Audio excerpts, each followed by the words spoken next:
जय हिंद दोस्तों, नमस्कार। सेक्शन 138 चेक बाउंस का केस अब नहीं लगेगा किसी भी पर्सनल लोन में।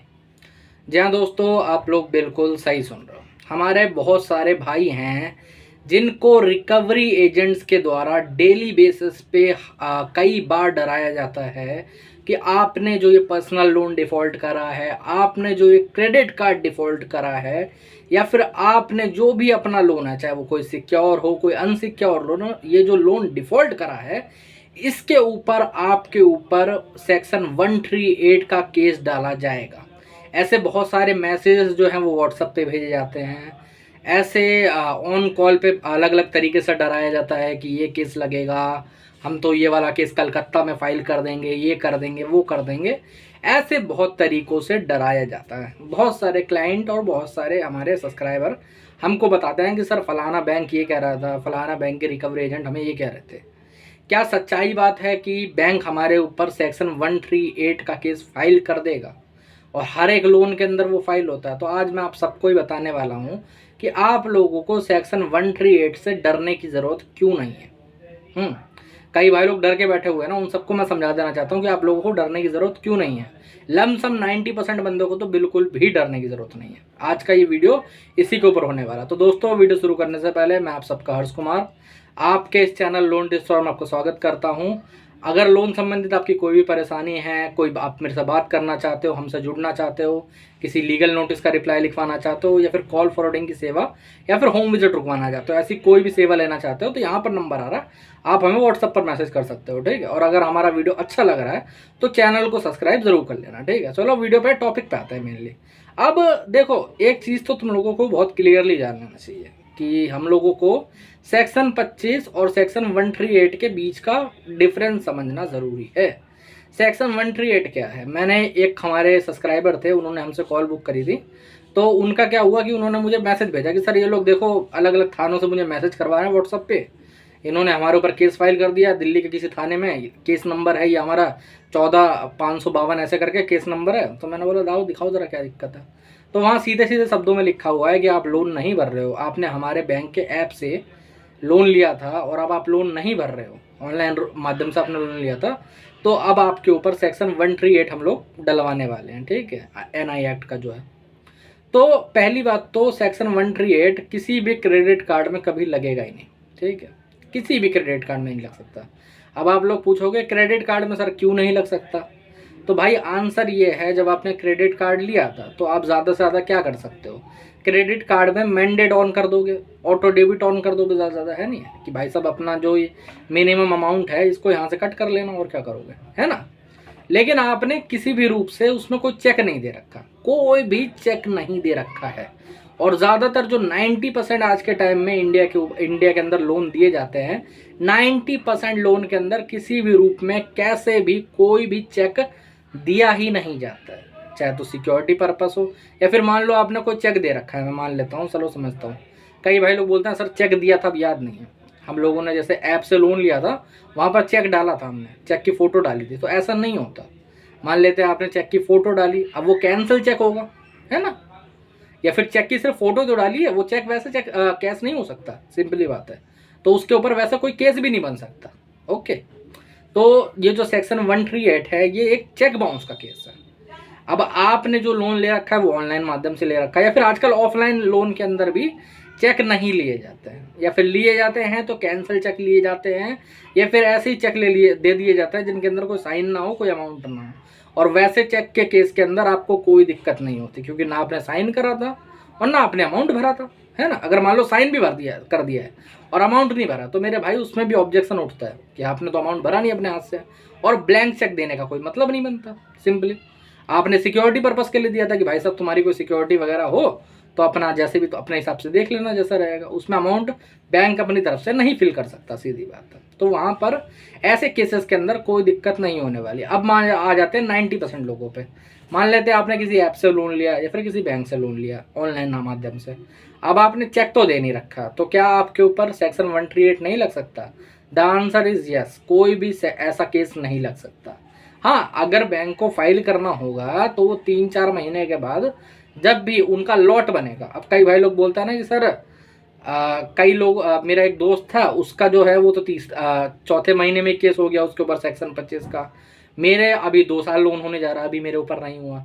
या फिर मेरा जो केस मेरे पे अभी केस हो चुका है और मेरे दोस्त के ऊपर नहीं हुआ, ऐसा क्यों है? तो मैं बता देना चाहता हूँ कि 90% जो कंपनी है, 90 to 95% जो कंपनियाँ या फिर बैंक्स हैं, मैं बैंक को कंपनी बोलता हूँ क्योंकि उसमें एनबीएफसी भी काउंट हो जाता है। ओके, अब ये जो 95% बैंक्स और एनबीएफसी हैं मेरे भाई, इनका कोई मोटिव नहीं है आपके ऊपर केस करने का। द आंसर क्यों है ऐसा?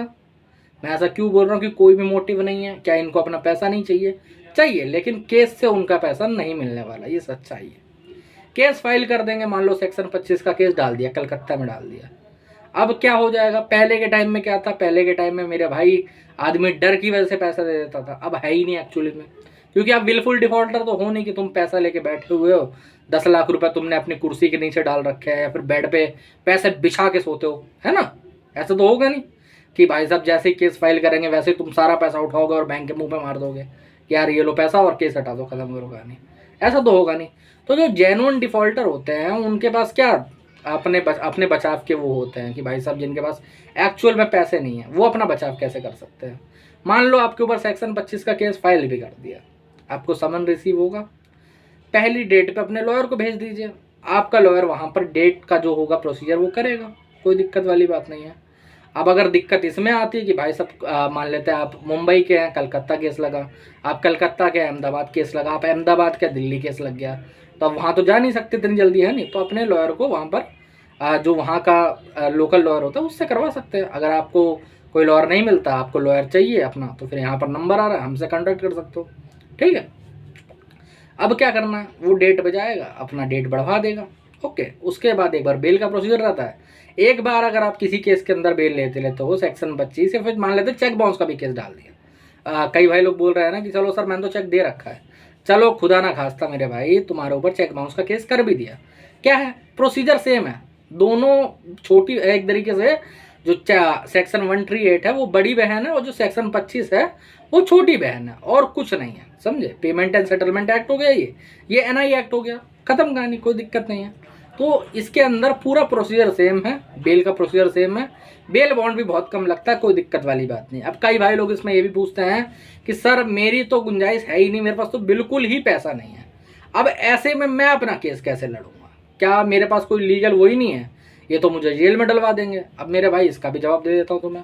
देखो मेरा भाई, अगर आपके पास कोई लीगल सुविधा अवेलेबल नहीं है, पैसे नहीं है, तो आपको डरने की ज़रूरत नहीं है। आप वहाँ के जो लोकल कोर्ट है जिसमें भी आपका केस लगा है, वहाँ जाके फ्री एड की हेल्प मांग सकते हो, ठीक है? फ्री लीगल सेवा आप नहीं मांग सकते हो अगर आप बीपीएल के अंदर हो।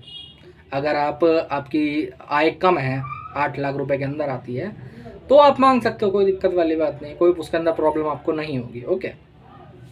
अब कई भाई लोग बोलेंगे कि सर मैं पहले अच्छा कमाता था और अब कम कमाने लगा हूँ, तो मेरा ईडब्ल्यूएस तो है नहीं, अब मैं क्या करूँगा? अगर ईडब्ल्यूएस बनवाने जाऊँगा तो वो रिजेक्ट हो जाएगा, क्योंकि पहले कुछ महीने पहले तक मेरी इनकम आ रही थी, अब नहीं आ रही है। ऐसे में क्या कर सकते हैं? तो ऐसे में मेरे भाई आप अपना केस खुद भी लड़ सकते हो, कोई दिक्कत नहीं, समझे? ऐसे में ज़रूरी नहीं है कि आप कोई एडवोकेट करो, आप कोई वकील करो, आप अपनी बेल की एप्लीकेशन अपने हाथों से लगा सकते हो। बेल बॉन्ड बहुत कम रहता है, कोई दिक्कत परेशानी नहीं होगी। ये सब मैं आपको इसीलिए बता रहा हूँ क्योंकि मुझे भी पता है कि इन लोन कंपनीज़ ने ही एक्चुअली में आपको फंसाया है। जब मैं ऐसा कह रहा हूँ कि लोन कंपनीज़ ने आपको फंसाया है, तो ऐसा क्यों कह रहा हूँ ये भी समझ लेते हैं पहले एक बार। देखो मेरे भाइयों, मैं अपने वीडियोज़ में कहता रहता हूँ, आप सभी को पता होगा कि ये जो लोन कंपनी है, जो एनबीएफसी है, ये जो बैंक है, वो आपको अपनी सैलरी से कम 10 गुना ज़्यादा लोन अमाउंट दिए जा रहा है। जैसे मान लो मैं एक अपने क्लाइंट की स्टोरी बताता हूँ। वो बेचारा लड़का है, छोटा बच्चा, 19 साल का है। 19 साल में क्या होता है, कई लोगों का स्कूल भी ख़त्म नहीं होता, कई बार 19 साल में कॉलेज ख़त्म नहीं होता, ठीक है? तो वो बेचारा शायद स्कूल या कॉलेज में पढ़ने वाला, उसका 19 साल उसकी एज है।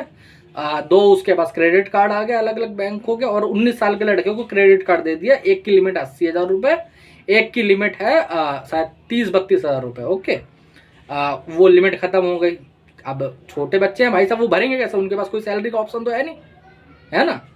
उन्होंने ऐसे ही कुछ गलत सैलरी डाला, फिर यार या फिर मान लो कमाता भी होगा तो 10-15 हज़ार रुपये कमाता होगा। अब वो जो अमाउंट है वो बहुत ज़्यादा हो गया, है ना?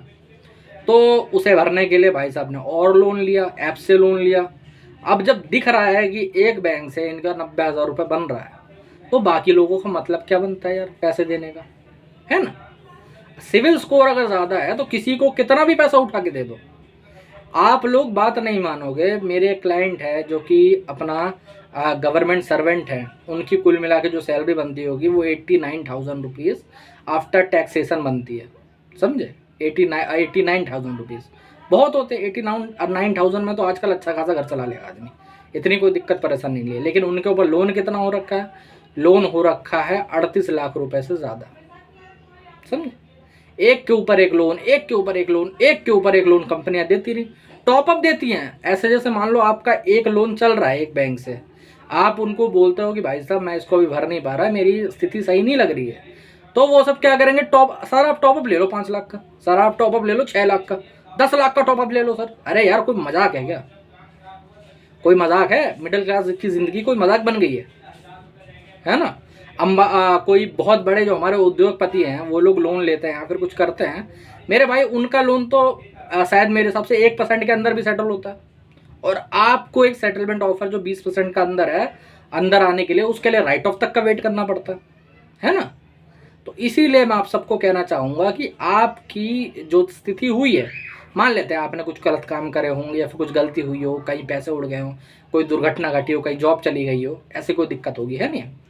बट इसमें लोन कंपनी का भी उतना ही वो है पूरा, समझ रहे हो। 50% अगर आपका कुछ प्रॉब्लम थी तो 50% उनकी भी है, उन्हें भी देने से पहले सोचना चाहिए था। इसलिए जो हमारी गवर्नमेंट है, जो भाई साहब हमारी क्या कहते हैं, हमारे लॉ है, वो सीधे कहता है कि अगर बैंक ने पैसा दिया है और बैंक तो आपकी और बैंक की वो म्यूचुअल एग्रीमेंट है और कुछ भी नहीं है, उस पर कोई एफआईआर हो ही नहीं सकती है। आप लोग बस मन के अंदर डर के बैठे हुए और कुछ नहीं है। तो दोस्तों साथियों, यही डर निकालो, उसके बाद फिर टेंशन फ्री हो जाओ। आज का जो वीडियो था तुम सबको इस डर से ही निकालना था और कुछ नहीं करना था, ठीक है। तो दोस्तों आज के वीडियो में इतना है। अगर वीडियो अच्छा लगा तो सब्सक्राइब करना। अगर हमसे कॉल बुक करके बात करना चाहते हो, हमसे जुड़ना चाहते हो, तो यहाँ पर नंबर आ रहा है, आप हमें व्हाट्सएप पर मैसेज कर सकते हो, ठीक है। जय हिंद।